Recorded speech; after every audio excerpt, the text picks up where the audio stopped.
I'm Adrian, the cruise and travel guy. Norwegian Cruise Line has some of the flashiest ships in the world, but when they send their ships to Australia, they tend to be old and small. And their itineraries are, well, let's just say, awful. So what gives? And did we just get a clue that NCL might be eyeing a more fitting deployment for Australia?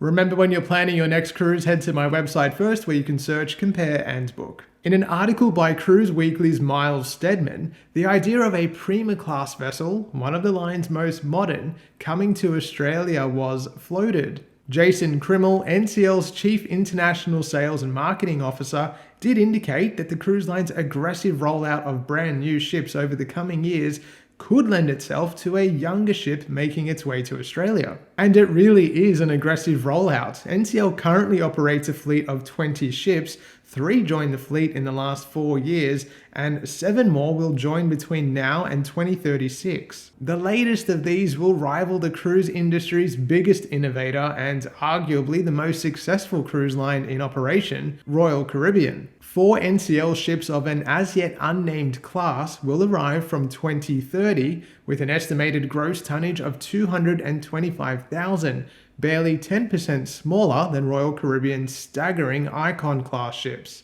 To make room for the new builds, we learned that 2 of NCL's oldest and smallest ships, Sky and Sun, will soon depart the fleet in 2026 and 27 respectively. Still, these small old ships form the backbone of NCL's operation in our region, and we frequently see Sun and Spirit here. I cruised on Spirit in Japan and loved my time on board. I've linked to my cruise review and ship tour in the pinned comment, but these ships don't cater to the multi-generational family groups that NCL has its sights set on. Speaking of NCL's position in our region, Krimmel said, "We're not as huge in the family market down under. You could argue it's because we don't expose them to our newest ships, but I would say it's definitely our goal. One of the things that we have to do is expand the guest profile in Australia, because it's a huge investment to take a ship that has multi-gen, various age group appeal and bring it to life down in Australia." Now, among NCL's latest ships are the Prima and Prima Plus class vessels. For near new ships, these are reasonably sized at about 142 to 156,000 gross tons, similar to Princess's Royal class ships,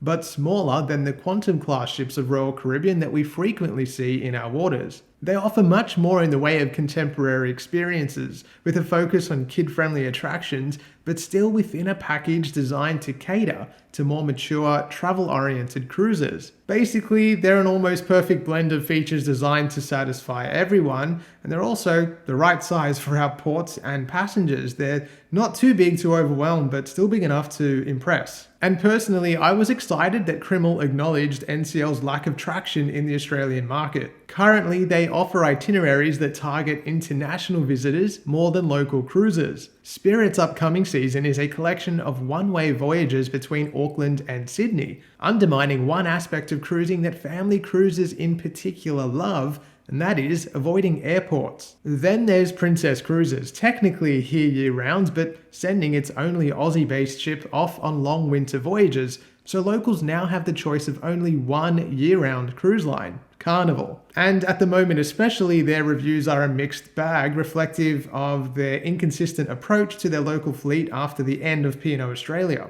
They've even gone so far as to axe the Vice President of Carnival Cruise Line Australia and New Zealand, Cara Glamour, from June 1st, further centralizing local market control in the US and potentially signifying even more local cruiser dissent. I have a feeling that NCL might be positioning itself in its own eyes as a competitor to Celebrity Cruises, and frankly I think they need to let that go and look more closely towards Royal Caribbean. They're a poster child for what's possible in our region. They're firmly set on continuing their growth trajectory down under, and their recommitment to 2 Quantum class ships in our region from late 2026 is proof. But they also have over a decade of experience sailing here and positioning themselves in our market. If NCL truly is serious about launching in the Australian market, then they need to listen to what we want. What they do need to avoid is being another Virgin Voyages.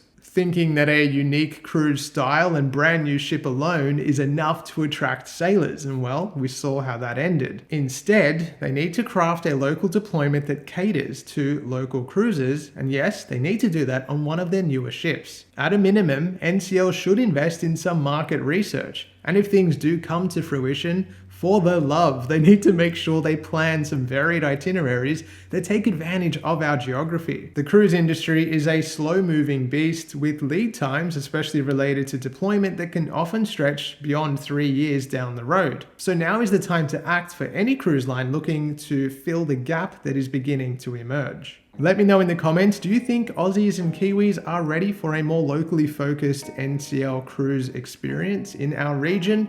And what would it take for you to get on board and give them a try?